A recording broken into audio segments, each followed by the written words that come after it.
Has any of you thought about moving abroad? Oh, yeah. Yeah. Yeah.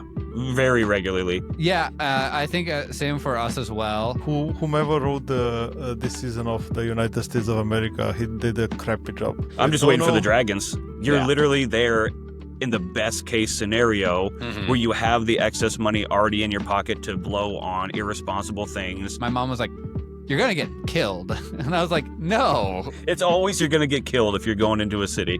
I'm just going to move to Italy and all my problems will be solved. And it's like, how much do you know about Italy, though? You've just been there twice, so you like it? Like, have you looked into it?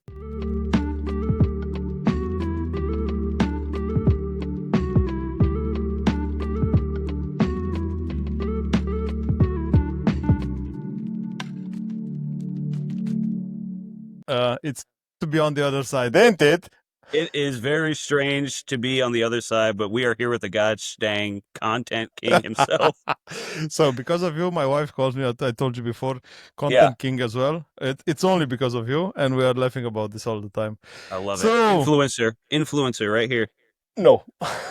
No, influencer in the other way, like in the bad. No. Yeah, that's true. He's like that friend who's like, into. "You won't jump off the bridge, will you?" I bet you won't. But if you do it, just do it completely down. Don't break a leg or something. Yeah, just head first. Exactly. But like, your neck will break your fall. Goodness. Oh my God. I'm so happy to be able to do this, guys. Yeah. Let's go. I'm so happy today to have Christian and Damien. Why was his name first? Alphabetical order. Dummy. No. Left to right. Cut that. You're Start over. on my screen. Sorry. I'm shit. Yeah. Because I'm more important. And that he's doing the social media, most probably. Christian, you wouldn't drop off this call, would you? You wouldn't do that. Well, we'll see if the microphone doesn't break. And the guitar. And a guitar. Yeah. And my ukulele, which No, I'll we'll bust not say. out. 1, 2. So, yeah.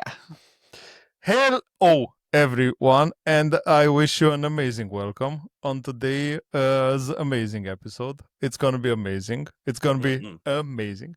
One more time with the amazings, please. I learned from the best orange guy.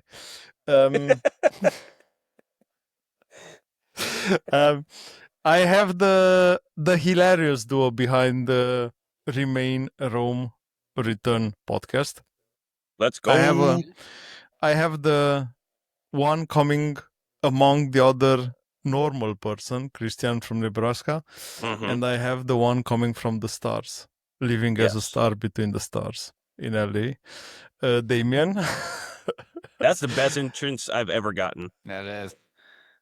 In the stars, within the stars. I mean, come on. Amazing. And I said amazing before. That's true, twice. I'm still waiting on the third one, but maybe that'll come later. I would like to start from the beginning. How did you got to do this? How did you start your podcast? First of all, you're both coming from the same area of the US because you're living in separate areas now. But So Go for it, buddy. I'll steal it with Damien's famous quote from our podcast, taking it back. Way back. So how me and Damien even know each other is from a mutual friend. We can't say his name. We can't legally say his name, which we probably can. I guess it's not our podcast. That's true. It is not. Why you cannot say his name? We have a cease and desist from him. So anyway, this so we because me and this mutual friend of ours, we went to university together in Nebraska, and we're all from the same hometown of Omaha, Nebraska. And like Damien just kind of kept hanging around, like. Well, I was friends with the unspoken friend since high school, and he met Christian in college. Yes. So that's how Christian and I met. But I was just essentially fourth wheeling on every situation. I don't know who the third wheel was, but apparently you were the even extra one. Yeah. Admitting that makes you special. Yeah, and because of that, when Keegan would go back up to Omaha from the university's in Lincoln, which is only about an hour drive away, about 60 miles or 100 kilometers, because we're international. 60 miles is a kilometer. Just saying. Yeah. Wait, 60 miles is a kilometer? It's 100 kilometers. Sorry. That's what I said. I was like, that's what he said. That's You what said I was. 50. No, I said 100. Okay. Okay. Then do it. Let's do it. We're chopping away at the content king one at a time. And so when Keegan would go back up to Omaha and hang out with his Omaha friends, that was Damien was a part of. And so me and Damien started hanging out that way. And then Who said his name? I know. We did say his name. Cut it. Cut that. And then I was the first to move away from Nebraska. And then a few years later, Damien did. And then Damien can take it from there. Yeah. And then essentially how this podcast came to fruition was I needed an outlet for my crazy behavior. And I just didn't have the guts to do stand-up comedy. And so I reached out to several people to see if anybody wanted to start a podcast. I had multiple different ideas. I had multiple different, like the people I would reach out to, I had an individual theme for each of those people, and nobody ever wanted to do it. And so Christian, I reached out to at one point and sent him, the request to do a podcast. And he essentially ghosted me for about 6 months. And so I told myself when I was sending it to Christian, I was like, all right, if Christian doesn't want to do this, I'm done. I'm not even going to try to do anything like this anymore. And so he didn't message me for 6 months. So I just dropped the whole idea of doing a podcast. I will say, to stand up for myself, I didn't use Instagram before, like, doing a podcast, really. Or, like, I had two Instagram, because at this time, I think why Damien reached out, I was doing stand-up. So I had, like, my own, like, more personal Instagram account, and then I had more of my comedy one. And so at that point, I was only using my comedy one and didn't check my personal one for like a year. Yeah. And then one day when, as we all do, when we first opened Instagram, is I was pooping. And so, and then I was like, oh yeah, I have this Instagram account. Oh, Damien reached out to me 6 months ago, and then I profusely apologized. Yeah, he did. And nobody, and I mean literally nobody, has ever used in a sentence pooping and oh yeah, and after that saying, oh, Damien reached out to me. Honestly, that's the only way I get in touch with anybody is I just have to catch them while they're pooping. Catch them unawares, so to speak. They call them poop hands. Yeah, they call me poop hands. But yeah, listen to our podcast for that reference. Yeah, tune in to the Remain, Roam, Return podcast. You'll get that reference later. But yeah, so long story short, we were friends from a long time ago who both had the desire to have our stupid voices be heard over the internet. I have to come back to something. Christian, you said before you moved away from Nebraska. Now you're back in Nebraska, or not? Yeah, so I'm back. So that's kind of how we even came up with the idea for our podcast, Remain, Roam, Return. See, this is why you're the king. Yeah, good segue. It's so kind of the theme is it like better to stay in your hometown and never leave? So remain. Roam, which Damien is a roamer, as we call him. He left and is never looking back. He never really wants to move back. And then returner, which is kind of me, where I left my hometown, went and did some stuff, and then now I'm back. And then we kind of started out being like, hey, it was almost like a middle America, small town life versus like West Coast big city life kind of thing. Or if it, is it better to stay in your hometown or not? And then we kind of pivoted and started having guests talk about like, hey, are you still in your hometown or are you not in your hometown? And then kind of we've met a lot of really cool people like yourself, man, doing this. Like it's been absolutely insane. We've had people from all over the world. We've had friends from Nebraska do this. And family members. And so Yeah, and we figured it was a unique topic where people and everyone has an opinion on where you grow up because it's where you grew up. But first question, why have you left in the first place? As for most people, as we've learned from interviewing people, I left for a job. Because the industry I was in at the time wasn't a lot of opportunity in Nebraska. And so, and even with that, I bounced around within the states a bit, and then kind of did a career path switch that let me go full remote. And my wife had followed me to all these different places, and so I was like, "Where do you want to go?" You know, happy wife, happy life kind of situation. Very jokingly saying that. Of and she said, "Hey, I like, you know, we want to eventually start a family. I want to be back near my family."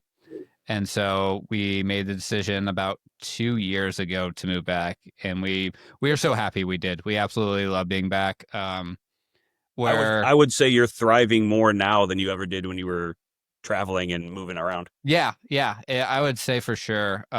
It's and we like we're in within our same city, but it's big enough where we're like we moved to a different area than where we had ever lived. And I think that made a big difference. And so like it's been a really nice combo of we still have our friends from before we left who stayed. And now that we're back, we have a whole new set of friends that we never knew. And so that's been really cool. It's been a really nice combo of like having friendships to fall back on, but still making new friends. Which the thing we talk about on our podcast, which probably gets brought up with your podcast talking about expats. I'm talking a lot. I'm sorry, Damien. Go for it. Of like when you move to a new city and you don't know anyone, it can feel so isolating. Oh yeah. Especially like Damien can agree. I'll let him talk about this so I can stop yabbering for a bit. But like, especially during COVID when you couldn't leave your home. So many questions, but first I would switch to Damien first. Yes. You left as well for a job, Damien?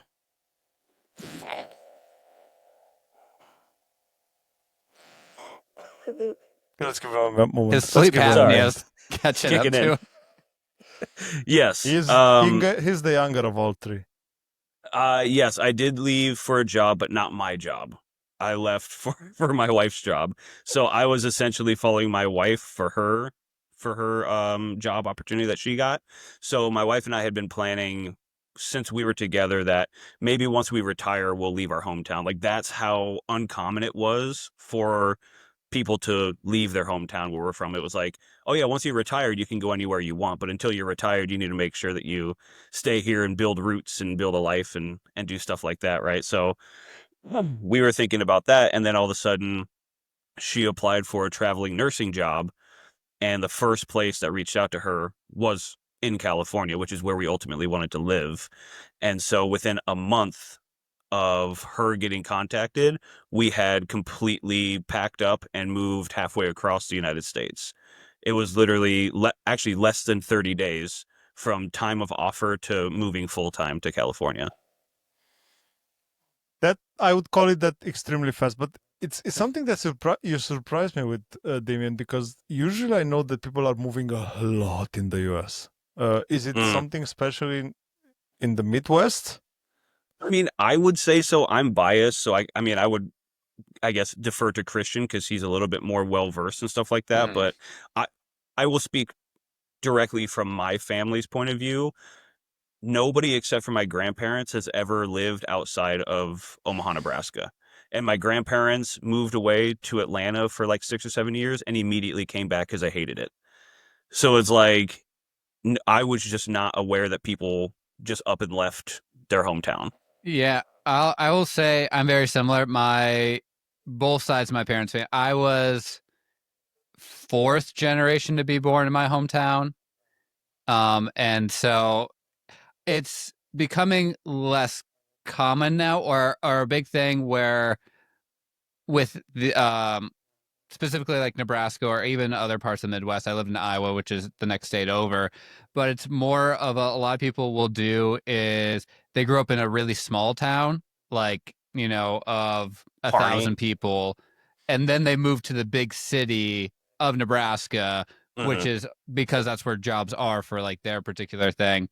I would say specifically for like our parents and older generations or grandparents, they stayed just because that's where the not opportunities, but just family was there. It was safe.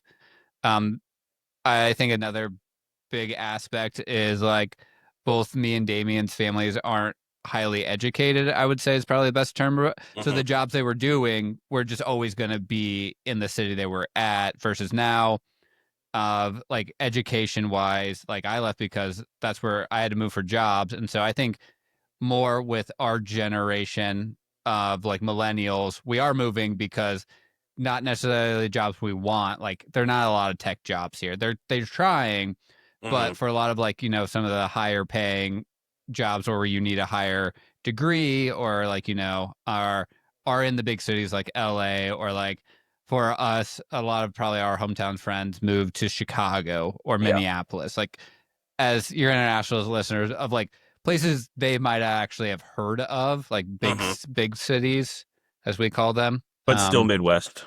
But still Midwest. So Midwesterners generally don't leave the Midwest very often. I think what Christian just said is the fact that they are moving from a small place to a big city. You get shocked all over your ass because you are not getting used to anything. You are used to know every neighbor of yours by name, every child. You knew who's friend with whom, who's talking to whom, and so on. And you get in the big city and you think, no, I have a problem. And I think that's a big shock that nobody wants to have. Yeah, 100%. It was weird. We more saw it in Iowa where like me and Damien grew up, I would say in a city. Like Omaha is metropolitan's about 1 million, which is a decent size. And so we only really knew people from Omaha. And then I lived in Des Moines, Iowa, which is slightly smaller, but the biggest city in that state. And all of our friends were from small towns. And like me and my wife aren't from small towns at all, where they were like, oh yeah, like I raise cattle. And it's like, that's not a thing where I'm from. They're like, yeah, my family still runs a farm. And I was like, that's not a thing people do where I'm from. Which is ironic because we're from Nebraska. So when you say, people don't really have farms in Nebraska, they're like, what? Yeah. Like, it's at not least that not common. the people we know. Like I was like, my family left farming generations ago. I think the important thing is that you have benefits in both, and I see from both of you that you have really big benefits in both depending on which side of the let's say on which side of the decision you are, and depending also the things that you take in consideration, because I think switching from same size to same size is important. Switching maybe to find to a place where you can find the community. But has any of you thought about moving abroad? Oh yeah, very regularly. Yeah, I think same for us as well. We try not to get too political on our podcast, so I won't bring them up. But like, in America right now, it's an interesting times, we'll say. And so always just being like, oh, but again, as just finding the opportunity to. I know we're very privileged of having an American passport. Can pretty much get you wherever you want in the world. It would just be trying to find like a long-term visa kind of situation. I don't know if you have seen the episode with Adrienne, and there was an interesting one because she also thought that it's quite easy to do it, but it was a hell of a job, independent of the passport. I have to say, whomever wrote this season of the United States of America, he did a crappy job, and. And I would try to compare it with the last season of Game of Thrones. I'm just waiting for the dragons. The main dragon left. But I'm being a lot of on different subreddits because I'm stalking my future guest there. To be honest, same. And there is a subreddit in which I'm in, which is called Amer Exit, so American Exit. And I read a lot of posts with people saying I don't feel safe here anymore. And I don't want to get into political. And I want to talk from my point of view. I was in the US last year. As I told you, the road trip on the East Coast, I never in those 3 weeks, I never had a feeling of being unsafe. Yep. Yeah. What is that I don't get from the outside? It again, not to get to we're not marginalized people, I think, is a big aspect of it. I'm not sure who these posters were, so I'm just assuming. But it can be tough for marginalized people, especially depending where you're at too. Nebraska, I love it dearly, and there are great aspects of it, but there are also not great aspects where I can understand why, if a person is from a marginalized group, it probably doesn't feel the most welcoming. It could feel kind of dangerous. And another aspect of it is like there are good parts of the states where it is more accepting of marginal. Like again, LA is going to be better just because it's bigger. They're more I don't want to say open-minded, but kind of don't have a choice though with damn near 8 million people. Yeah, you kind of have to be accepting because it's like what's your other option? And it's also a place where those people who don't feel safe maybe in Nebraska do move out to those areas because they are more welcoming and they're big when they can choose to be who they want to be, I think is a good point. And maybe I'll take the devil's advocate approach and go the other direction with it. This isn't necessarily how I feel, but we're talking about it. And I was like, I wonder if maybe this could be part of it too, which is the grass always looks greener from where you're currently at, right? And I think for Christian and I specifically too, we travel a lot, right? We've been all over the place, all over the world. And every time I go somewhere, I would say 90+% of the time, I'm like, oh yeah, I could see myself living here. But you're not living there. You're literally there in the best case scenario where you have the excess money already in your pocket to blow on irresponsible things. You're only getting the best of that country or the best of that city while you're there. And I'm always on, we travel and I'm pulling up Zillow, like, oh, what does a house go for over here? Oh my God, that's so cheap. We could easily buy a house. But you're not considering the living conditions. You're not considering the politics of that place. You're not considering the fact that we are free to say whatever we want for the most part in America. You go somewhere else, you don't know that you can do that. You don't know what is and isn't off limits because you don't have to deal with it. Right. So I think that's part of it too, where you're like, well, I'm just going to move to Italy and all my problems will be solved. And it's like, how much do you know about Italy though? Yeah. You've just been there twice. So you like it? Like, have you looked into it? Every holiday that you do, you see a demo version of the country. You see a demo version in which you have money, in which you are seeing only the nice places where you will not live for sure, because those are touristic places. You will start to hate the guys like you in the future, because whenever, like, look at what's happening. I don't know if you're aware of what's happening in Barcelona since, I don't know, 2 or 3 years, where people are actively demonstrating against Airbnbs because they increase the prices of living, of housing I actually, sorry to cut you off. I actually ran into, so I lived in Fort Collins, Colorado, which is not super touristy, but very big for Airbnbs because it's in the Rocky Mountains. So it's a gorgeous place to live. And they started to kind of do that. So I lived in a condo complex, or like, flats or whatever you want to call them. And like out of the, let's just say 35 were Airbnb.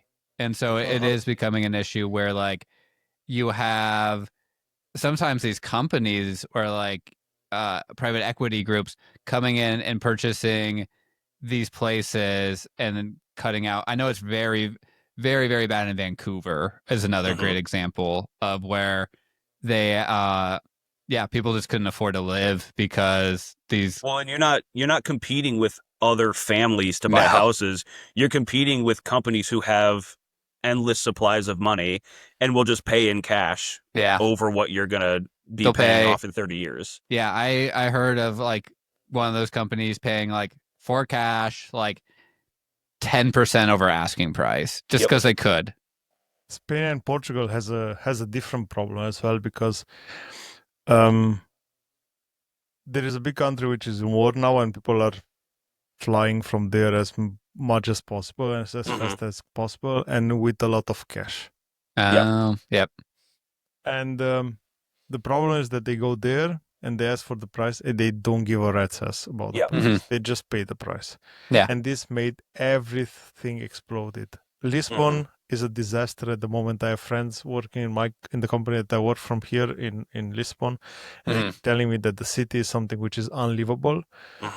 So the cost of living is crazy. Barcelona is the same. Madrid, Costa del Sol in Spain, Mallorca, the southern part of Spain. So yeah, there are a lot of places in which you have the same issue. So a lot of Airbnb, and that's why I'm saying it's nice to visit. It's amazing to visit, but it's made to be amazing to visit. So. Yeah. And ironically, those places, every single one of those places that you just rattled off, is basically what Americans say. That's where they're gonna escape to.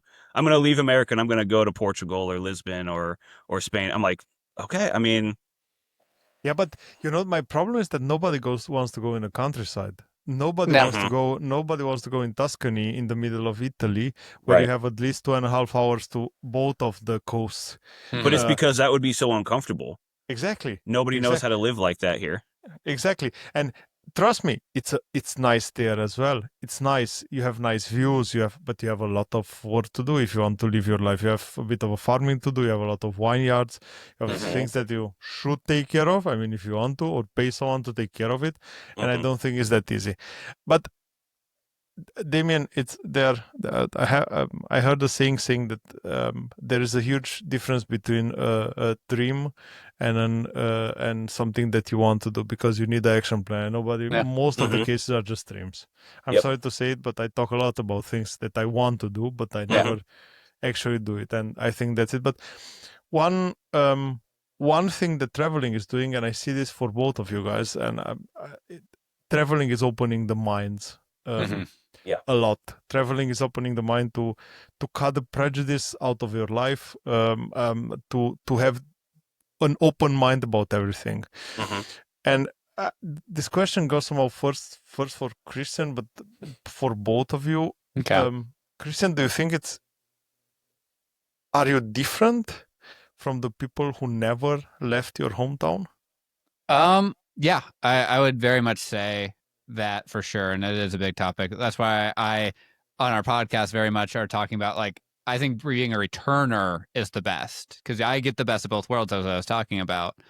Yeah, I got to go to places, like, I still stayed like kind of middle of the country area, but I got to go live in Detroit, Michigan, where there is a lot of prejudice against that city, because for a bit there it was not the greatest place to go. It was extreme poverty, just because of what happened with the auto industry here. And I got to go, and I was like talking to my parents about it, who again have never left their hometown. And I was like, oh yeah, we're going to go like out for like food and drink in like out for the night in downtown Detroit. My mom was like, you're going to get killed. And I was like, no. It's always you're going to get killed if you're going into a city. And then I was like, no, like trust me, there's still parts of that city that, like, even like my coworkers were like, oh yeah, if you're in this part at night, don't stop at stoplights. And I was like, they're like, no, seriously. Or they would be like, they live there. It's not, it's not based off of like, no, it's actual, like, not out of like fear. It's actual, like, just what happens. Or like, and so that was just, being a different situation like that, and being like, oh yeah, no, like, big cities aren't scary. Or like I even talk about a lot is like, every place you go, no matter where you go, I bet Paul, even in your like not small town where you're in Germany, probably has parts you not necessarily want to go to, right? Like, every city's going to have the not so great parts, and then the parts you want to show people, and you just find a way to live. But that's the part that always gets hyper focused on. It's the same in LA. I live in LA technically, but everybody's like, oh, you got to be careful in LA because of all of these things that they've heard through the grapevine. And legitimately, every time that they say something, I go, I don't have that experience. I've never had that experience. I don't live in the part of LA that you're talking about. Yeah, LA is huge. You know what I mean? So you can't just say LA is dangerous. It's like, yeah, parts of it are, but so is Omaha, Nebraska. Yeah, there are parts that are very rough. Unfortunately, I think the difference is the real experience, because I think the opinions like that you were talking both about are news opinions. So everything that you get from the news, and what do you get in the news? Whatever they keep you there. Fear mongering. Exactly. Yeah. And I heard so many these stories about Europe as well. I had and in the US news, I read it. I don't know that everyone is raped in the UK by the immigrants. That I don't know, all kind of crap, which is you're gonna get stabbed when you go to London. Exactly, you're gonna get stabbed when you go to London. You are not safe on the street. I had the same thing when I went to US. Wow, be careful there. If you go to the south, they have guns and they have weapons. Man, come on. No, it's not like as long as you're not in a school, you're safe.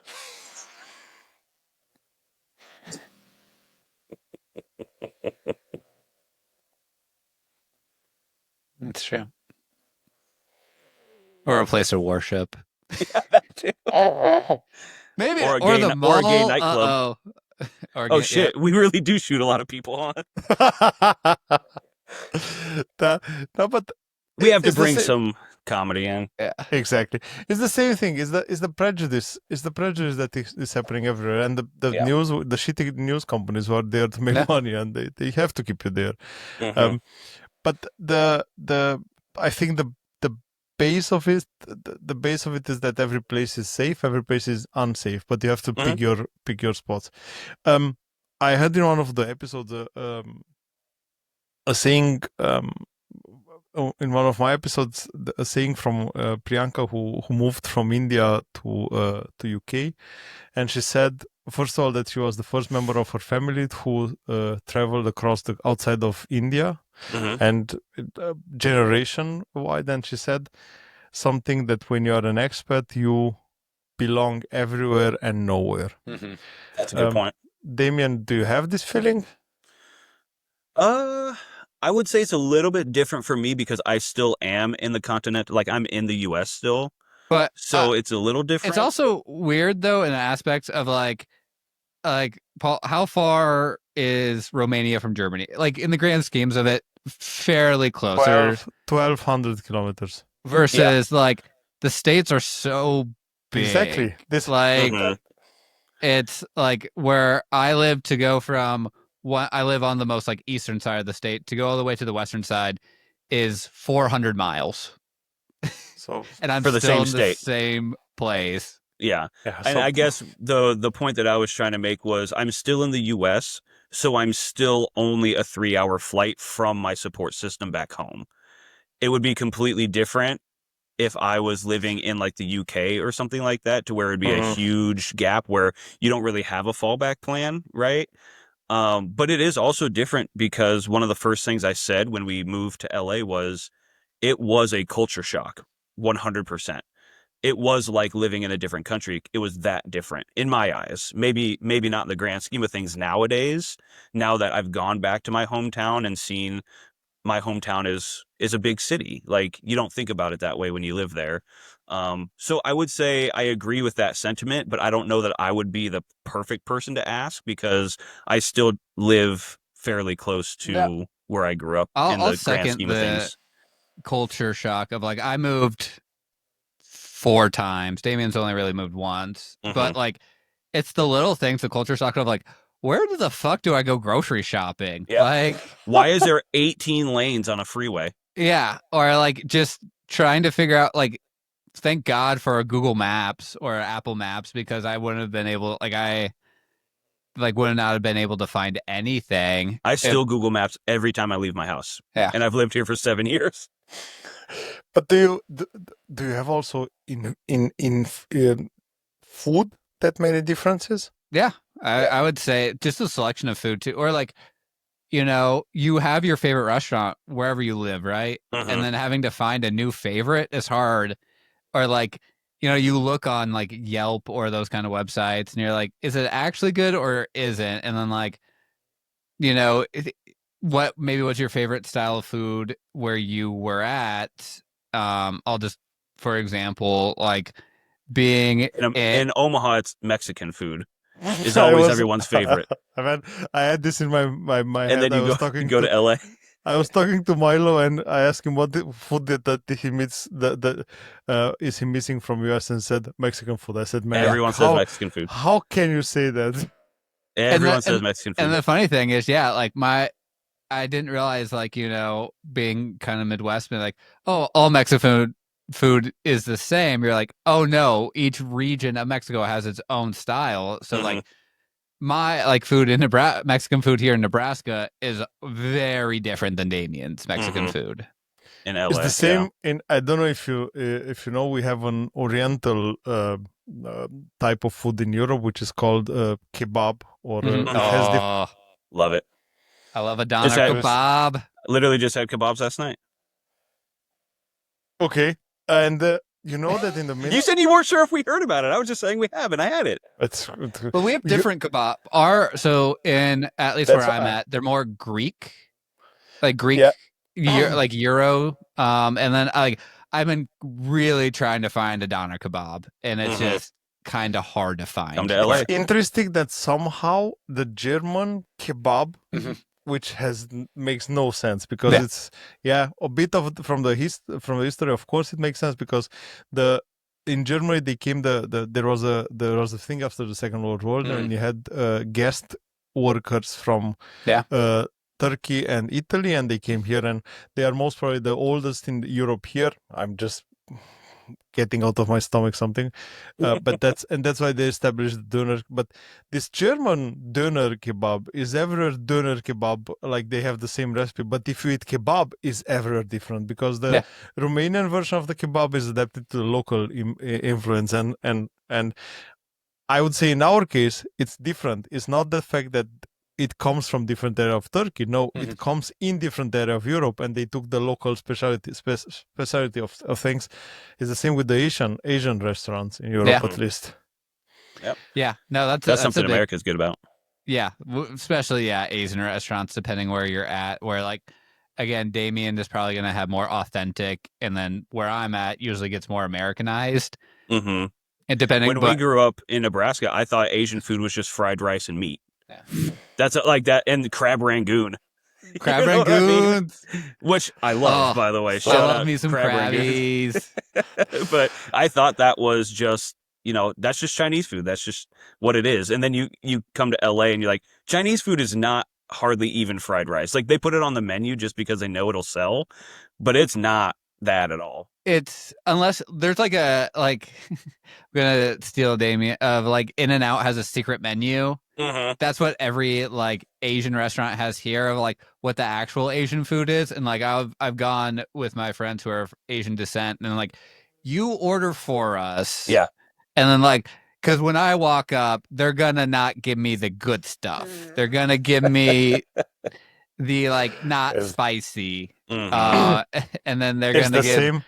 It's the same with the Indian restaurants. So if you don't go with someone that knows how to order, and especially in Germany doesn't eat spicy. Like, they are weak in spiciness. I will give credit to Omaha about Indian food, though. Or Thai, Omaha, Indian. Nebraska has really, really great Indian food. It's a pretty big hub for that culture in Omaha. Yeah, and, like, I have to always give a caveat of where I live in Lincoln, Nebraska, is one of the highest refugees per capita. So where they were like, oh, all these people are coming from, like, either war-torn or, like, poverty areas from out the world. Where should we send them? To the States? They're like, oh, let's send them to the very middle. Yeah. And so Lincoln, Nebraska has a very high Sudanese population, Iraqi, Afghanistani, and let's see, I'm trying to think, people from Vietnam, huge, because I can't say the word. I've gotten better. I can't. Okay. What do you call people from Vietnam? Vietnamese. Yeah, I've gotten better. I have to, like, think about it before I say it. When he tries to say it quick, it's usually Vietnamese. Vietnamese. Vietnamese, but Yeah. it's Vietnamese. My dyslexia switches up the letters. Yeah. But so because of that, Lincoln, Nebraska, which most people would think would just be very very white people, is actually fairly diverse, and because of that, we have very good restaurants. And so I get a little exposed to that, which is nice, which I didn't take advantage of as much before I left, but now I'm back, I'm like seeing these diamonds in the rough. Well, like Paul said, it opens your mind. You traveled, you lived elsewhere, and you realize that there's more to going out for a dinner at Olive Garden. You know? Never-ending breadsticks. I'm not saying it's bad. I'm just saying there's more to life. That's true. Yeah, it's not like even unlimited good salad. Italian food. It's Everything that's a franchise cannot be good. Oh, It cannot. Except Panera. I don't see, even like which is Panera. funny you say Panera, because I would say of like the change, that is the one that gets made fun of the most in the States right now. That is the only place where you can find bread in the US. Yeah. It's there. Everything else is toast. Yeah. There are, again, it's one of those things where you have to find like diamond in the rough good bakeries, but yes, for the most part, like Panera is, I jokingly, I used to do stand up and have a bit about it. They don't put Paneras in bad areas. They're only, and I make a joke like, have you ever felt unsafe in a Panera bread? No. Come on, they have unlimited everything. You can do refills, so how could they put it in the bad place? So That's true. the bad area. But if you find a Denny's, run. Now we're talking. Wendy's. Wendy's, I love. Wendy's are everywhere. Yeah. What's your typical American food? Don't say Mexican, please. I was considering that. I think the most truly American food that actually was invented in the States is buffalo wings, like hot wings. Makes sense. Yeah. I think that's the fair. most American, actual American food. But I think when you think of American food, you always think of burgers and fries. I think that's that, and pizza, which ironically is Italian. It's and burgers are German. And burgers are German, but it's like when you think of American food, that's generally fries are French. And not my freedom fries, baby. Actually, they're Dutch. I know. That's true. But they're French fried. Exactly. They are French fried. Isn't it French for the cut? I really love French fries, so I'm just getting real into it right now. The julienne style cut? Is that what you're talking about? More of a waffle. Waffle cut. Right now, that is American. Waffle cut. The waffle cut fries. That's very specifically from Chick-fil-A. Yeah. Chick-fil-A. Oh my God, that's also something really bad. I don't eat it either. But no, I would say when you think about it, just from a shallow point of view, you probably think cheeseburgers, French fries, pizza, stuff like that. But there really isn't anything that I would classify as American cuisine, because we're such a conglomeration of every food that comes to America. What about tater tot casserole? That's just white trash. That's not white trash. That's just Midwest. That's just very Midwest. That's not. I have to be honest. Like I said, I had a talk today with my wife, and we talk about. I think it was the best meal that we've had in the 3 weeks of US. I think. We stopped. Panera. No. We stopped in the middle of nothing in South Carolina. Yeah. And my wife found a diner, thanks Google Maps.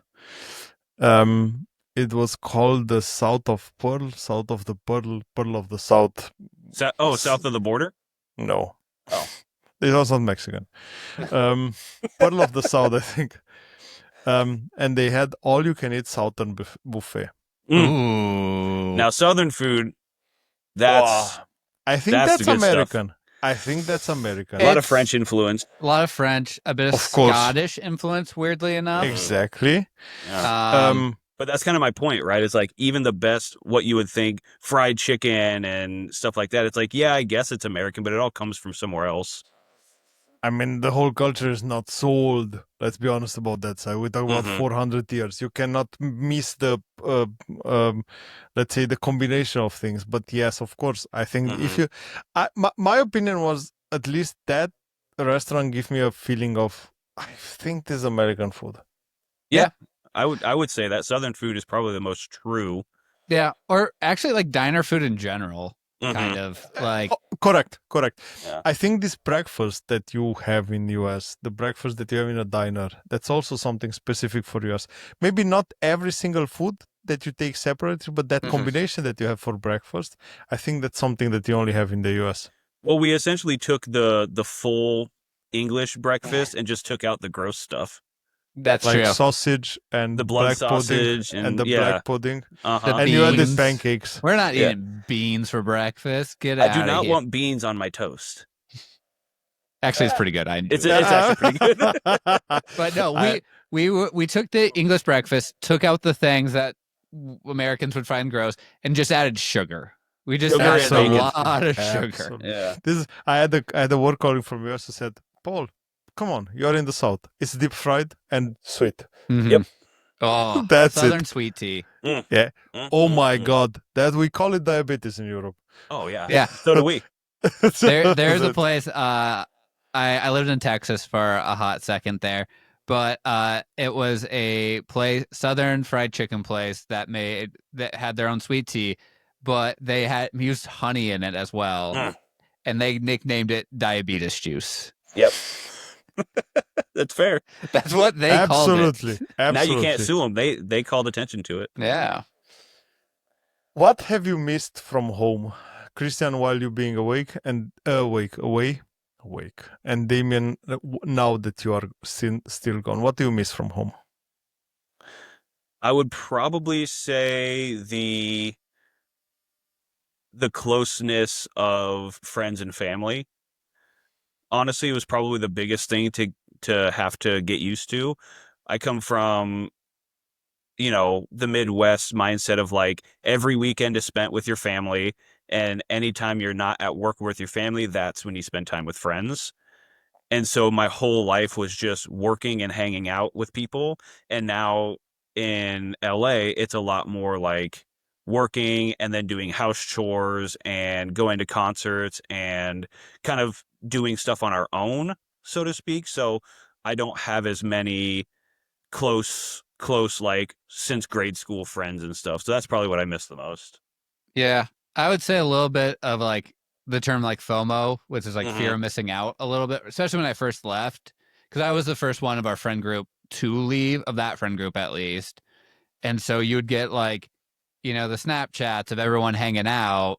And like, I'm like, luckily my now wife traveled with me because that helped me so much having another person there, but of being like, oh, I'm missing out on this good time. And so I did like, and now, of course everyone moved away eventually, but no one wants to be the last man left kind of situation. But that I think that was what first got me at first, especially initially, because like, even though you are 100% about moving, you're like, you made the decision, you made all the prep work. Like, I think with everyone, there's still probably in the back of your head of like, was this the right decision or not? Like, as you're, still waiting for the internet to get installed or like turned on at your new place. And you're like, that little bit of a freak out moment when you get your keys to your new apartment and you're like, what have I done? Was this the right the unknowingness of it as well? And so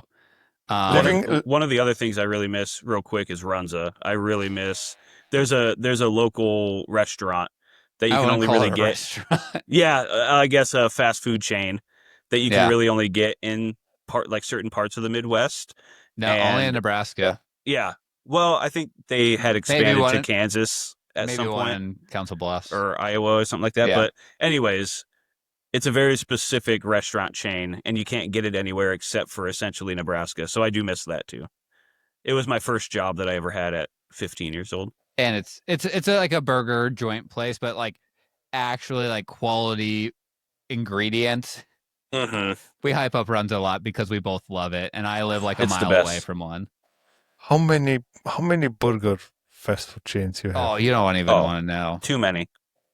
I had, like, for example, we're raving about this one burger place that's very specifically only in Nebraska, and I ate at the other very specifically one, Don and Millie's, today. And Love those are Don and just Millie's. two very specifically in our small 100-mile region of the United States, and that's not including all the national brands like you would think of McDonald's, Wendy's, Burger King, Five Guys, things you would have probably even in Germany. Five Guys, I think there are 2 or 3 restaurants in the whole Germany. Chipotle is only one. No, you got Chipotle now. And Love Chipotle. Chipotle is really good. And Chipotle, I we're worked there rambling for a about long time too. we are rambling about food since a long time, but I have to ask you 2 more things. So I was a big fan of Cracker Barrel. Oh, Okay. I don't know why. Well, it's Southern food, and it's a pretty big chain. I don't eat it too often because they're always placed on like the interstate. They're very specifically marketed towards people traveling along the interstates. And so like, and I never lived near the interstate. I don't even know if LA even has them. I'm sure they do, but they're probably like a Bakersfield. Yeah. And there are, I have to say, it gives you such a cozy feeling when you enter the place because of that store which is before the restaurant and the way the restaurant is looking like. And I don't know, people are, of course, the way they are talking to you because they have the Southern accent, but that was just because of a geographical problem because I was there. Yeah. But I have so good memories with Cracker Barrel. I cannot even explain why. And second, I don't know if I told you the story, but I have a guilty pleasure on YouTube. If I told you the story, you have to stop me. I have a guilty pleasure on YouTube. It's a guy called Ralph the Baker. Oh, okay. And I don't think you mentioned this. And he's from New Orleans. Oh, that's one of Damien's favorites. My favorite place. Man. Love New Orleans. How can someone eat that food? I have to ask.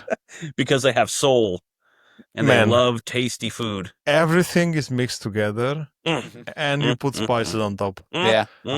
So my grandma used to make that for the pigs.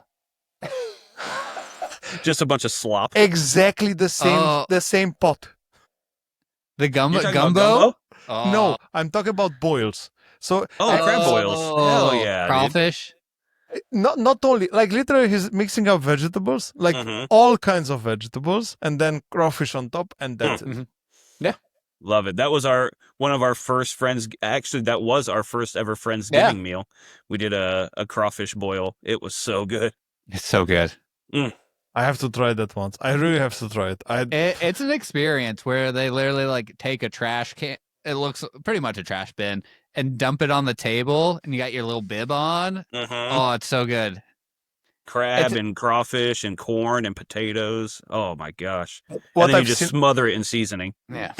But man, this seasoning, it has to be too much. I mean, if you put garlic powder, onion powder, and always a pack of everything, like you don't play with like easy. You just no, yeah, it has a lot of flavor. Get some Old Bay seasoning. Oh my god, dude, it's so good. What I got from him though, I got the Blackstone. I think the Blackstone it's a good idea to have around the griddles. Any kind of Blackstone, like really to have a Blackstone outside to be able to to cook something there is really nice because they've gotten very popular here in the States in the last like year or two, especially where I live. I think a lot of people have, like my wife's stepdad has one and does the hibachi looking stuff. Exactly. What's cool about this in Europe, so in Germany at least, if you live in an apartment, you are only allowed to have everything is regulated in Germany, okay? Yeah. But I have to state that first. So you're allowed to have a barbecue on your balcony, but it has to be gas barbecue. Oh, it has to be gas? Yeah. Oh, I thought it was... No, it has to be was electric. No, gas. It's only allowed to be gas or electric, but not coal. No charcoal. Yeah, no charcoal, no wood. Exactly. Yeah, exactly. That makes sense though. It does. It's the same with Blackstones, and I think that's why they got so popular, because they are easy going. Like, you start them in line in 10 minutes, you're good to go. Yeah. You can't have a American style smoker out there. Yeah, you can't do that in America either, though. When you live in an apartment, That's true. You have to gas or electric. Yeah. I still think I keep saying that I will make one day an episode about the German rules, because some of them make sense. Yeah. Some of them don't. That'd be fun. That would be That would be very interesting to hear all of the unique rules and aspects of Tune Germany. into the Remain, Roam, Return podcast to learn the weirdest laws of Nebraska. By the way, we had an episode where we did that. Really? Mm-hmm. Oh, okay. I have to listen to it. One of our early ones. I think that was very early, within the first 10 or so episodes. These are like laws that aren't actually, they're like on the books, but like not actually enforced. Like, I think one of them was like, you can't go whale hunting in Nebraska. And let me tell you, we are one of the furthest places on Earth from a large body of water. But it's important to know that you're not allowed to. But you can't do it. Exactly. You can't. Nope. So even if they would come, you have to look at them. That's it. Yeah. Somehow Shamu situation. Yeah. Which I think we're working on for the Henry Doorly Zoo. I think we're trying to get a whale enclosure. I don't know. I don't know if it's legal anymore. Well, you can't hunt them. That's for sure. That's true. We rumble around about food since a long time, which I love, by the way, because I love to understand how the things are running in the US. But I want to come back to your podcast. You've been podcasting for a while, 65 episodes and counting. I hope I was right. Yeah. What surprised you the most about this journey? Oh, that's a good question. I think the fact that it's still going is probably the most surprising thing. I think Christian and I both were kind of just anticipating us. It was just a good excuse for us to hang out and have fun together. So the fact that it's still going and gaining traction and, having met so many people, I think it's just, the whole thing is kind of surprising to me, to be honest with you. Yeah. I would also, that along with like people reaching out to us to be on the podcast, like we've hit that level of people being like, hey, I heard about your podcast, can I be on it? And for us, we're like, why? Yeah. Yeah, that is really surprising. And actually, I'll also add this portion of the surprise. When we were not even really having guests on, we were trending really big in the UK for some reason. And we just had a bunch of UK like punk bands reach out to us. And so we just kind of out of the blue started interviewing people from all over the world. Yeah. And I think that was, and we didn't they reached out to us. And I was like, that is the weirdest thing ever. I think that's a huge, I think we've interviewed more international people than people in the States, which is still absolutely bonkers to me. That like, I thought it was going to be the reverse. Like, I didn't think we'd interview anybody. I thought it would just be us being idiots with each other and nobody would listen. And then we'd give up after 15 or 20 episodes. But it's amazing. You start as well with no expectations, right? No. Yep. Just seeing what's gonna happen. Like I said, it was just an excuse for me to get out some of my frenetic energy, because otherwise I go a little crazy. So, and I know I've been fairly reserved on this episode, but things get pretty wild over on the Remain, Roam, Return, the Triple R podcast, as we call it. I mostly do it so I have a free place to stay when I go to LA now. Yep. It's called a long con. Damien, if you ever want to do another podcast, I'm there as well, because I would also need a free place to stay in LA when I'm there. All right, you got it. You got to join my pyramid scheme though. It's a pyramid scheme where we all just lose money. I can offer you in exchange a Euro place. Okay, Ooh. perfect. I'll take it. I'll take that. But yeah, no, it's very surprising. I think. Well, I mean, I bet. Would you say something similar about yours? Because I know you kind of started out with a co-host, and now you're basically doing it on your own, right? I'm i- yeah. So basically, I think everything that you say that you said already, I can sign on it. The thing which is surprising me still is that people are reaching out. That's something which is it's it's just it's always a smile on my face when I see that email coming in. And it's amazing how many people I got to meet. This is something which is like I meet you guys. I met a lot of guys from all over the world, and I was smiling when you said that you interview more people from abroad than in the US. I think for me it's the other way around. Yeah. Because I had so many guys from US. In the meantime, not living in the US anymore, but they are all around Europe. But I interviewed a lot of persons from US, and I have to say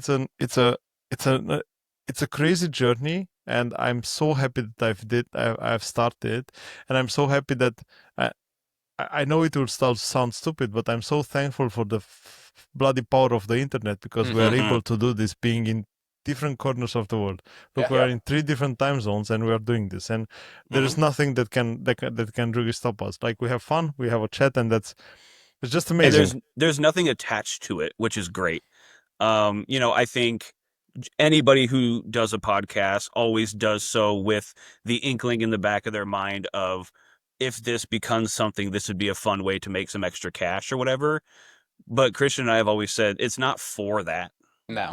Our podcast isn't for fans. It's not for anyone except for us. We do it because we like it. Yeah. And either you're along for the ride because you enjoy us, or you've never heard of us. Yeah. And we've always said we'll stop when it quits being fun, which is so generic and so like cheesy a little bit. Like, I feel like everyone kind of says that, but I think it's kind of true for us. Like, yeah, we'll stop when we don't enjoy it anymore, or if it becomes like a burden. Yeah. But right now it's a couple hours a week. Yeah. I think I can pretty much always make that work. And our listeners can tell by our editing. We don't really edit. Or lack thereof. Yeah, we don't really edit. We don't cut things unless the guest really wants us to, but that's kind of the whole point of it, though. That's why I say it's not for anybody. I'm not going to go through and spend an equivalent amount of time editing as I spend recording, because I said it on microphone. I said it while I knew we were recording. It's not a surprise that I said that. So it's like, I'm not going to cut it. If it's not something that you agree with, or it's not something that you want to hear, that's fine. You're entitled to that, but I'm not having a good time. I'm fully agreeing. The things that I don't like as well is that I see this cut out of the discussion, and it sounds so unnatural. It's horrible. Like, exactly. That's how people talk. Like, if I do that for the shorts, maybe to fit that length, Yeah. I might do that to Yeah. fit the length of the short, which makes sense from my point of view at least. But in the story, I don't feel like cutting it. I cut the beginning at the end because I realized that using Riverside takes 10-20 seconds to get a stable connection until we manage to have a clear dialogue, and then I start the recording, and then I start the episode after a while. That's something what I do as well. But that's it. And I think the most important thing, Damien, that you just said, that you have to do it for yourself. You have to do it for you, and if you like you. The question is that I always ask myself is, would I listen to this? Yeah, I would. Yeah. And I do. I'm probably our most avid listener of our podcast. Besides your wife, maybe. My wife does listen to every episode too, but yeah, I'm recording every episode, then we edit every episode, and then I listen again to the final version, because I want to make sure that what we recorded and what was edited, I'm happy with. So I realistically listen to every one of our episodes 3 times. I was in a hurry a few weeks ago in one of the episodes, and I haven't even listened to the final version, because I exported it, I put it in the editor, I had some visuals, and then I put it inside the studio, and that was it. And my first person who's watching this is my mother. There you go. And she wrote me after posting, there is no sound in the second half of the episode. Oh no. That's the worst. And That's the if worst. that was the case on the Triple R podcast, we would leave it up. Yeah. You are gonna have to deal with that all, until, baby. Warts and all. until The next rest- week. You're gonna have the to deal with rest it. You have to guess. Yep. Join the page. We always say join the Patreon to hear what you couldn't hear on the episode. We don't have a Patreon. No. Talking about the episodes, you had a lot of memorable stories. You had Mike twice. Mike Pence. You know, I avoided to say pain just to not to do the Vietnamese thing. Yes. Christian, and you had to do it. Mike, I'm sorry. Mike Payne fucking rules. Yeah. Yeah, absolutely. Yeah, we've had some really cool guests. Mm-hmm. What was the story that impressed you the most? Oh man, I know it's hard. Of all of our guests, or just Mike? Just all the guests. Ooh.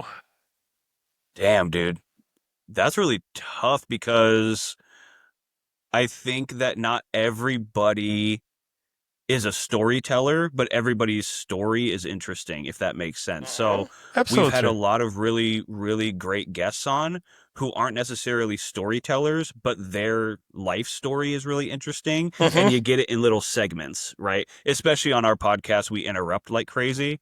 So it's really hard for anybody to get a full story out because we interrupt them so much.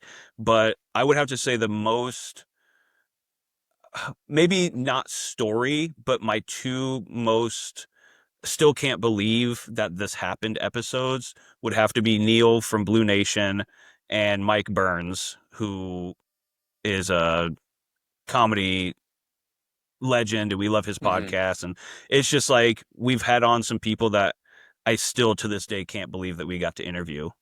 But Neil is the best storyteller we've had on. Yes, I think he'll even admit that he is. And like, I think if anyone, like, probably one of our best episodes that we would recommend people to listen to if they're gonna, listen to us is probably the Neil episode. It's a very good mixture of us being just silly heads, as you've seen, but then we go into like some really deep topics that are get into men's mental health. And yeah.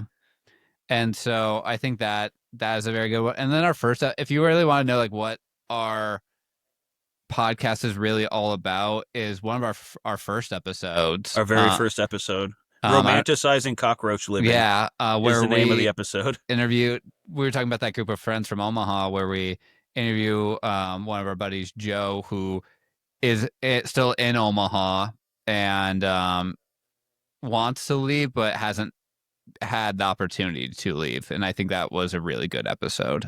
So I guess kind of answering your question, but not.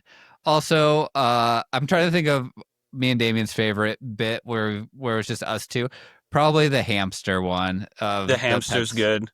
PetSmart, where just it's probably actually a tough listen to because me and Damien are giggling so much. Yeah. So it's a tough thing to answer, but I think that's a good answer. If you want to hear what the podcast actually started out being, listen to the very first episode. If you want to hear the best storyteller, check out the episode with Neil Murdoch of Blue Nation. And if you just want a bunch of silly bullshit, listen to just Christian and I's episodes just by ourselves. There are two things from the episodes where I need a bit of context. Okay. Oh God. I hope I can give it to you because there might not be any. Rumor has it that Damien's mom caused the 97 blizzard. Yes. Okay, first off, you might be one of the only people that's actually listened to that episode. That is one of our worst ranked episodes in history. God, that is. Nobody gives a rat's ass. Yeah, but the context of that was my birthday is at the end of October, and I was turning 7 years old, and I woke up the day of my birthday in 1997, and we had gotten, Christian, was it like 3-4 feet of snow. No, so it was an Something ice like storm. that. It was an ice storm. Yeah. Like a once in a lifetime ice storm. So it was still like early in the year. So like all the trees still had their leaves, and it was an ice storm. And I think we had like an inch or two of just like pure ice. And so but it had snowed pretty bad too. Yeah, so it had made like all the tree branches crumble essentially, and made all the power lines like fall apart. And so no one had power. Like the entire city didn't have power for like at least a week. Like it was like catastrophe, I would even say. Like, it was bad enough where like Damien was turning 7, I was 6 years old, and we still remember it very like to this day as like one of my like probably first real memories I can still remember. But it was like, and it was right before Halloween, which is a very big holiday for the US. And so like you didn't get to go as like a Power Ranger. You got to go as a very cold Power Ranger in your winter coat. And yeah. But the joke of Damien's mom caused a 97 blizzard was I woke up and looked outside and saw that it was, you know, a terrible, terrible storm. And I walked into my mom and my stepdad's room asking if I was still going to have my birthday party. And they were arguing because, like Christian said, one of the big branches of the tree in our front yard had collapsed and it crushed our cars that were in the driveway. And my stepdad was yelling at my mom as if it was her fault that the cars got crushed by the tree branches. And so that joke is that my mom, because I was 7 and I was distraught that my birthday wasn't happening, so I blamed my mom for the blizzard because she was getting yelled at. I mean, making fun of trauma, essentially. Yeah. And you didn't know how it's called back then. Yeah. And the second thing where I need more context is Christian's marathon picture from Instagram. Oh. How come the marathon as a goal? Because I know you were joking around in the episodes, but I never understood how come the marathon. How come you had that goal for yourself? So that picture was probably my like 8th or 9th marathon. So I've been doing marathons for about a decade, more than a decade basically now. Since I've known you. Yeah. So in high school, or like what you would call secondary school, we're on like the sports teams, like we call it cross country and track, like athletics maybe for international. So I've always been very good at running long distances, more in the like mile race or 800 meters or like a 5-kilometer race. And then kind of stopped running for a bit, and actually a mutual friend of ours he was like, hey, I want to run a marathon. And it was more of his goal, and I was like, well, I'll do it as well. And then realized I was pretty good at them, and then just kind of kept doing them. And so like if you look back here, all these medals are marathon, and then these ones are athletic races. And so I have a big respect for someone who's doing that, because I said it in for whomever has not seen the episodes on your podcast with me. Shout out. Watch Paul on our episode. Yeah, it was great. Fantastic. We learned about Romania. Yes. I learned that it existed. I had a history of being fat and not being sporty, and I think since 5 years I discovered running. 4 years, 4.5. And running was your Romania. You didn't know that running existed until running is a sport in Romania, but only if you steal. So if you don't steal, it makes no sense to run. It makes no sense. Who are we running from? Exactly. Yes. What are we running from? Our demons. That's who I'm running from. That's a regular joke in our podcast too. I'm always asking Christian, okay, you're running a marathon, but who is it against? Who is it versus? And he's like, the demons in my head. Man, the crazy thing is that it's the only thing that you do against yourself. Mm-hmm. I think it's the only sport in which you are fighting against yourself. Yeah. I did this year the 3rd half marathon. Nice. I Congrats. tried to, thank you. I tried to get registered for the New York City Marathon, but unfortunately I was too late. But next year I will be there for sure. You said New York? Yeah. Oh, wow. Okay. I have a gripe with the New York City Marathon. So, I was supposed to run it. Like, I had It's qualified personal. from my times, and I got to New York, and then they canceled the marathon. Oh. To be fair, a really bad hurricane had come, but Okay. but they had said, like, oh no, still come, like, still take your flight, hotel, like, don't cancel anything. Had gone to, like, the huge symposium, got, like, my race bib. I've trained, several months, and then, like, 12 hours before the race, they cancel it. And so, And that wasn't even what upset you the most. What upset you the most is wasting the money going to New York. well, no, I still had a really good trip. Like, I still got to go see Broadway and stuff. Actually, probably good they didn't cancel marathon. I don't think I would have ran well because I was not eating great because I was eating like New York City food, and so I love the city, and I said if I manage to run my first marathon, I wanted to be there. Hell so yeah. let's see. No, I've heard good things. You get to see literally all 5 boroughs. I've heard it's very cool. We'll do a podcast afterwards. If I'm surviving, for sure. Do a podcast during it. Yeah.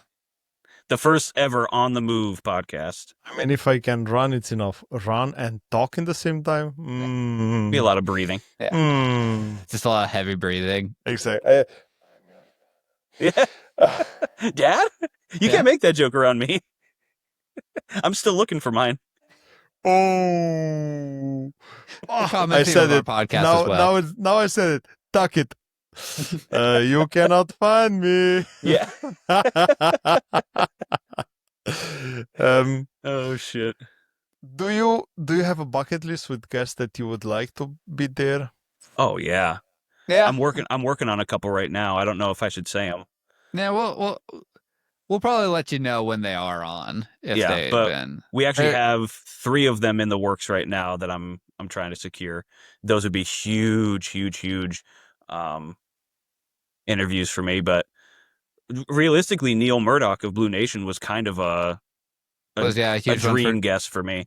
And then Mike Burns for me was because he was one of the first people like I started listening to when I started listening to podcasts.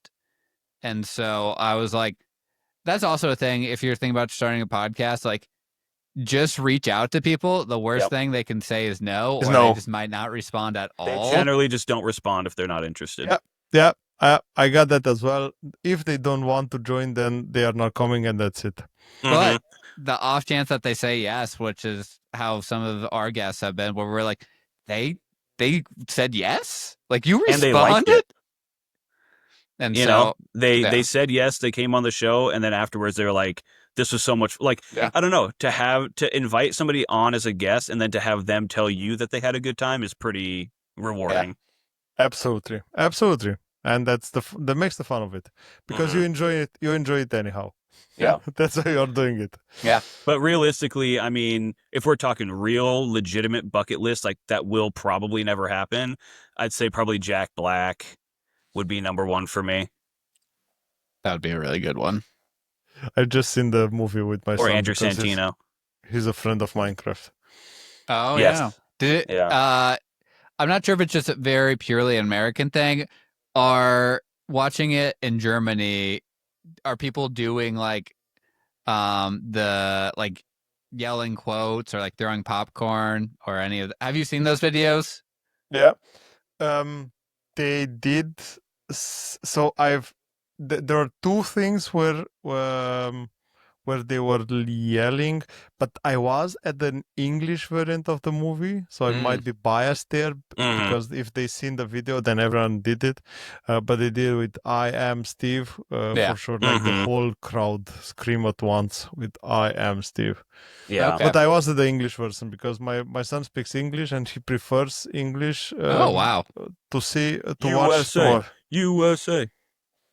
You know, other countries also speak English, specifically England. Yes, but they didn't invent it. Okay, it came from the U.S. to England. That came from the U.S. To be fair, though, it is. I joke, so, like We do speak American. Mhm. Absolutely. Is a variation of Like, English, but it's Not very the specific. Queen's English. Like Yeah. Canadians are speaking Canadian, like Aussies are speaking Australian. Yeah, because Like- you have different, slang terms that you Christian, use. if you've been to UK, you know the Scottish accent, right? Oh God, yeah, it's I had a work colleague who was originally from Belfast with the North Irish accent, who moved to Scotland for 10 years for work and then moved back to Northern Ireland. Oh man. my bloody God.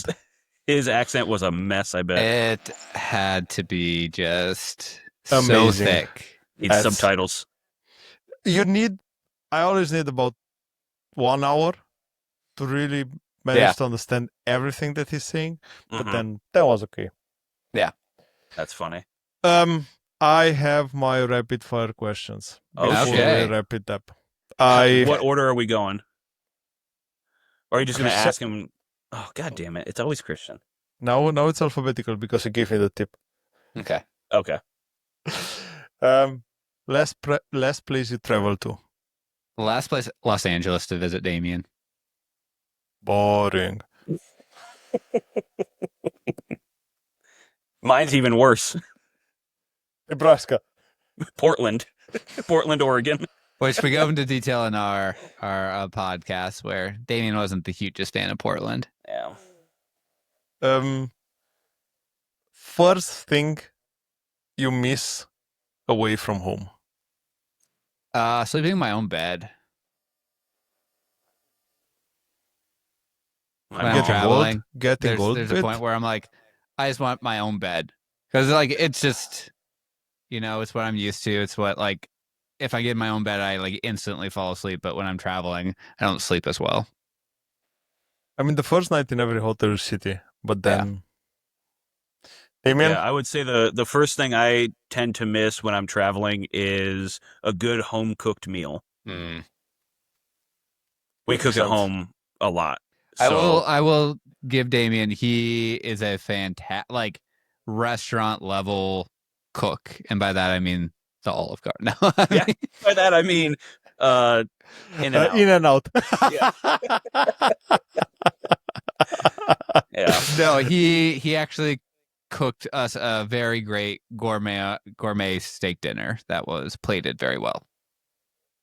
Steak rules. That's my favorite. Especially Nebraska's meat. Oof. Omaha steaks. It's a real difference. That makes no difference. The US beef is the best, for sure. And then No question asked. So like specifically from our area, like we're known, like that's what cattle is what Nebraska is known for. And so like I've eaten steak in different areas. So like you could go to like a grocery store here in Nebraska and buy like some of the best quality steak you would have at like a restaurant on like in LA. It's just at our grocery store because LA restaurants generally get their steaks from Omaha Steaks. Good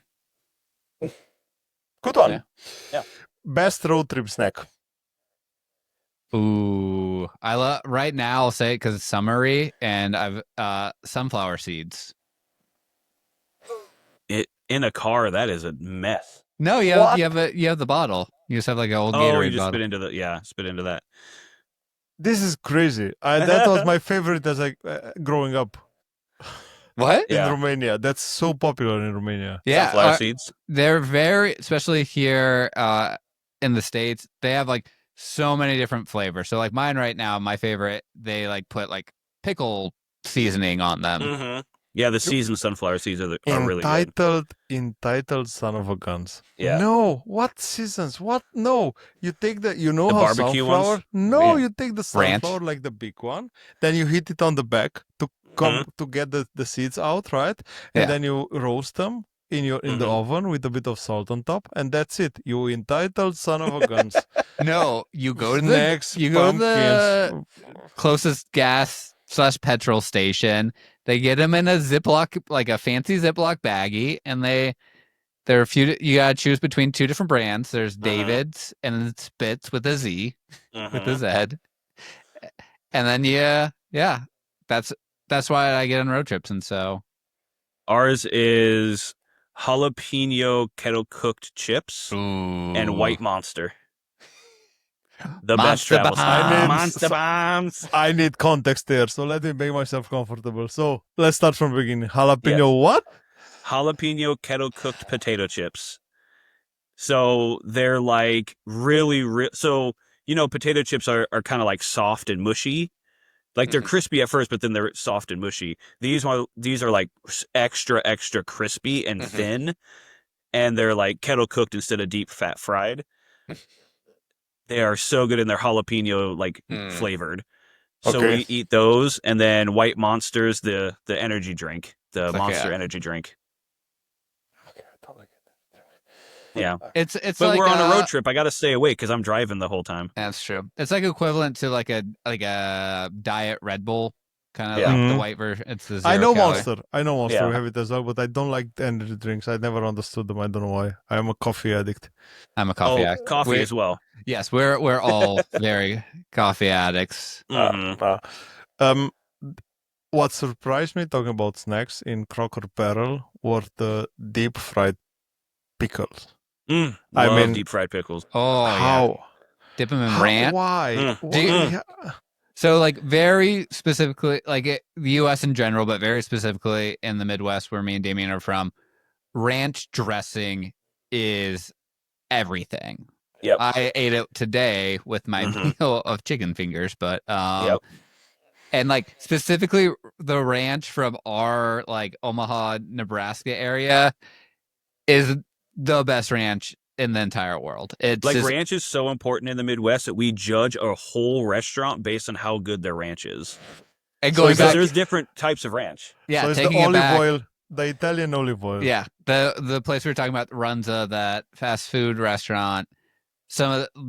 It fits the category of best ranches. Yep. It's Okay. What's your favorite underrated hometown hangout? Ooh, damn.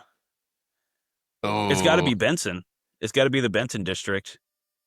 Yeah, but that's changed even. Last That's time true. I I haven't went. been there in a while, I guess. I'll say it just because I went back to it very recently, and we talk about it. So, also the most American thing, and I love it. It's called the Alpine Inn. Uh-huh. It's in like a foresty area. It's a fried chicken restaurant. But it's up in like a very foresty area of Omaha. And what you do is what they do with the like scrap chicken bones, they put them on like this deck area, and then they have raccoons come and eat it. So it's you're a dinner sharing and your a meal. show. Sharing your meal with raccoons. Yeah. That's interesting. Alpine Inn. Alpine Inn in Omaha, Nebraska. Shout out. It's just going one of in those October. places, once you describe it to people, they're like, how is this a thing? And you're like, it's just great. The fried chicken's amazing. It's very affordable, and it's a dinner and a show. Yeah. And you get to see raccoons, I mean. There are like, I remember I was like eating, and I looked over because I had one of the best seats in the house for the raccoon show. But I went over, and there were like 8. Yeah. They are coming every evening there? They just live there. Like, like basically they never leave. Yeah, essentially, yeah. there. If like they know the food's gonna be there, and so like, and yeah, you just see them like, like so low key. One of my favorite spots. Yeah, I'd say the Benson district. It's the best, or was the best place to go have drinks, and it was very walkable. So you would just park your car, you could walk the entire district, and bar hop to different styles of. So they had like a beer and arcade place. They have pool tables in another place. They have like a dance club. They have different restaurants that you can go. Different rooftops. Some of the restaurants are open late because they know that they are going to have a bunch of drunk people. So that's probably one of my favorite places to hang out. Yeah, shout out Beercade. I will say Beercade. that Beercade has held up. So it's called Beercade, but yeah, essentially it's a bar with all these like classic arcade games. So like, and they also like it was one of the first places because, like, the joke is American beer is like American, the big brand names like Coors, Budweiser, Miller, not really beer. But Beercade was one of the first places to start having like European beers, like German beers, and like started to have like microbrews, like things that were like looked more like coffee than beer. And so it was one of our favorite places to go to, especially because I came back from England very snooty and was like, huh, I don't drink this piss water. Yeah. I only drink, a 12% stout in the middle of summer when it's Oh, yuck.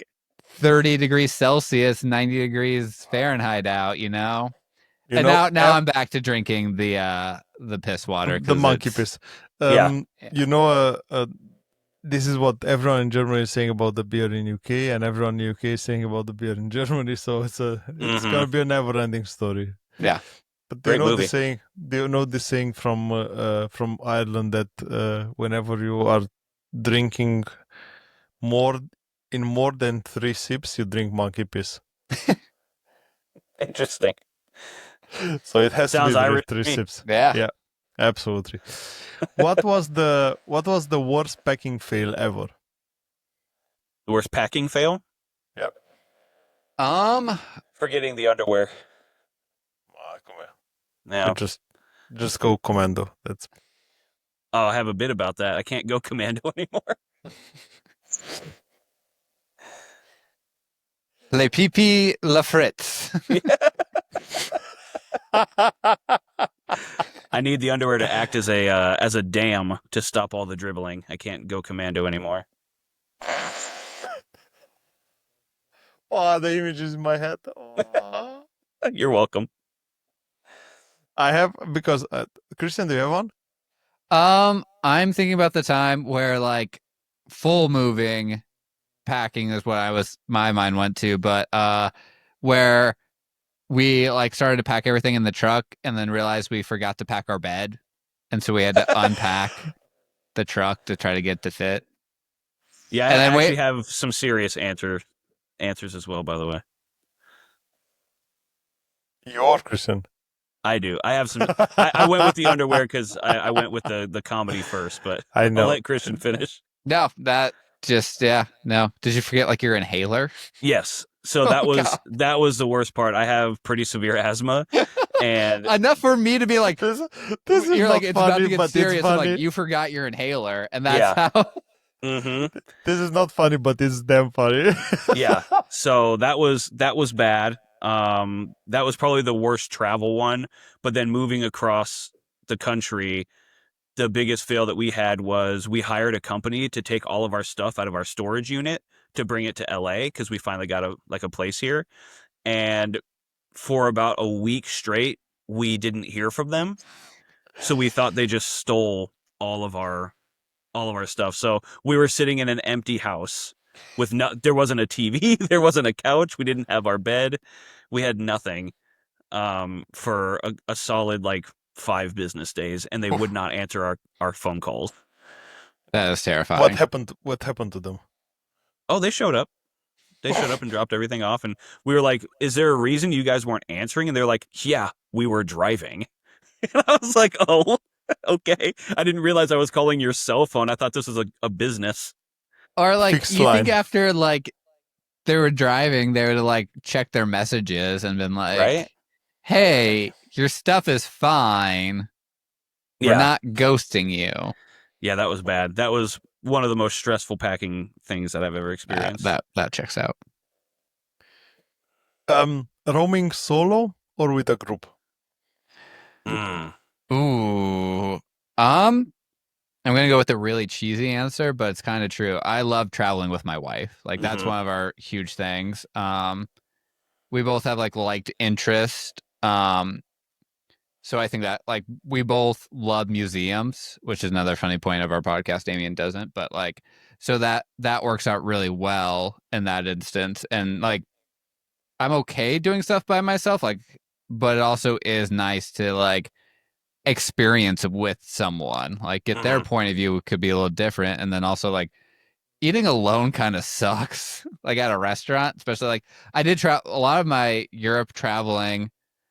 not a lot of it, but half of it was by myself. And so like, you really want to like, you want to go to this nice or not nice restaurant, but like, a restaurant you really, and then it's just like, this was before like cell phones really had good internet. So I'm just like having to like, what do I do with my hand situation? And the problem is when you go alone, the single tables are in shitty places in Yeah. restaurants. You're next sit to at the the bar. bathroom. I was just Usually sit next at to the bar. bathroom. Yeah. No, so fun fact, I never really traveled at all before my wife, really. And if I did, it was like a couple of times with the family. And so I've never traveled on my own. So I wouldn't know what traveling solo is like. Well, you've traveled not for enjoyment by yourself, and then you missed a flight. That's a good point. Yeah, traveling to and from Texas when I was training for a job. But that was for a job. That wasn't travel. Yeah, Still so travel. I don't ever really want to go anywhere without my wife, realistically, because it's really fun to see how similar we feel about things, or what's the difference between how I feel about something and how she feels about it. I will just pack you both in some hearts during this video, during this bit. That would be The hearts appreciated. flowing, yes, up and down. Yeah, we're good boys. Mm-hmm. We're silly, but we're good boys. This is the official version. Yeah. What's the most Midwestern thing that Christian owns? A house.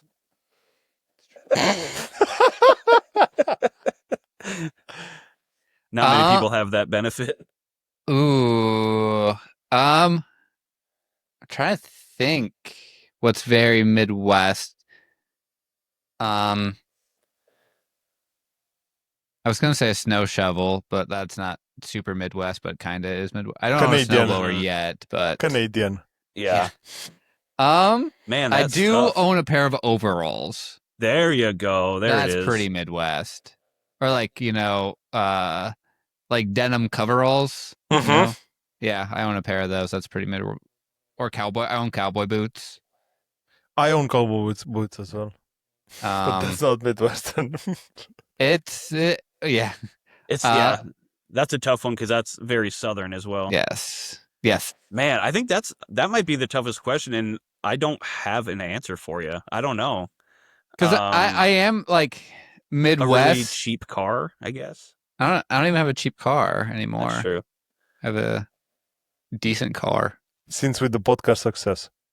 Yes. Yeah. All the money. All the money we're making. Damn, yeah, dude, I don't know. Maybe some Nebraska stuff. I do have quite a few Nebraska shirts. Yeah. That's Cornhusker blanket might have to. That might be the most Midwestern things I have. I have a plethora of University of Nebraska, like sports team shirts because that's where I went to school. I have a lot of Nebraska oriented stuff here. Like I have a little door hang thing that says "Home Nebraska." Yeah, I would say that's probably the most Midwest now stuff. I can actually think about it. I have a T-shirt going back. We're going back again to the Runza conversation. Yes. But it's a T-shirt that says Runzas in football. It's a Nebraska thing. There you go. That's good. I guess the other most Midwest thing I have is just a gallon of ranch dressing. Can you not make it by yourself in the meantime? Oh, I made it myself. Yeah. It's pretty good. I think that's also why the Runza one, you can tell it's like homemade. It's not super processed. Why you make a gallon of it if you make it by yourself? Because I need it. You use it that much? I need it. You think we're eating healthy salads? Yeah. We're just calling them salads. Yes. Yes. There's some lettuce in there. What's the single stereotype from LA that Damien secretly fits in? Oh, Christian, you gotta answer this one. I'm not self-aware enough. Not leaving his suburb. Oh yeah. That's a good one. That's the stereotype in LA? Nobody's leaving his suburb? Yeah, so because LA is so big, Okay. your suburb is like where you mostly go. And so Mhm. I joke with Damien all the time. I go to the beach more often than Damien does, and I don't live in LA. Absolutely. Absolutely true. Yeah. Um, I would say the thing I fit into most in LA is having a podcast. I was either gonna say that or like the food scene. Mm. You took the long way to the star Yeah. pattern. You took the long way, but okay. Yeah, that's a fun question. Yeah. That's a good question. I think I fit in pretty well overall. Yeah, I would. You make it work, so Kind you of a don't hate. capybara. Just hang out with everyone. I enjoyed the hell out of this. This is Yeah, fun. no, it was great. There was fun again. I will miss next Sunday. Yeah. Make it a weekly thing. Yes, back to back to back. Back to back to And that's back. the thing about these first introduction episodes is it's a little formal because you got to get to know each other and you got to introduce each other to each other's fan bases and stuff. But, Exactly. as we've learned, the more you have people on, the more unhinged it tends to get. So any follow-ups that we have, we won't have to do all of the answering of the questions and getting to know each other. It's just going to be insanity. Rambling. I propose to do one about food.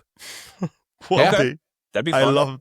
I love the discussion about food because I realize the passion is there on your side as well. So Yeah, I was in the food business for over a decade.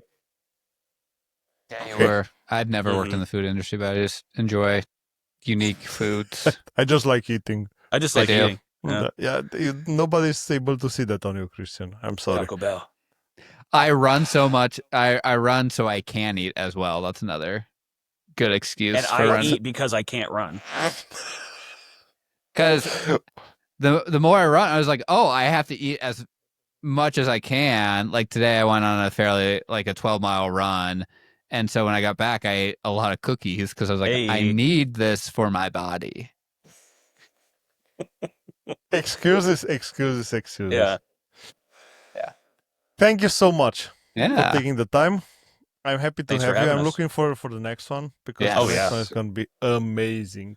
Yeah. Amazing. We'll get orange. We'll get something crazy planned to really bring in the numbers. Yeah. I love to do this. Let's see if the numbers are there or not. I would They love won't if we. be. Yes. I would If love I've learned anything. if one day we are able to do this face to face. I would love to. Ooh. I was serious. Yeah. If and when you do end up coming to New York, we could probably work something out. For sure. So next year for the marathon, I'm there. This year I didn't get a place. For me, it was even because I didn't had any time. I didn't have the place. But next year I'll be there for sure. Perfect. Yeah, maybe we'll plan on that. Yeah. I wish you an amazing one. You still have a full day in front of you. We got to go record now. Yeah. Okay. Then I wish you a lot of fun and tell people where they can find you. Go for it, Christian. Oh, Instagram, at Remain Rome Return is a podcast.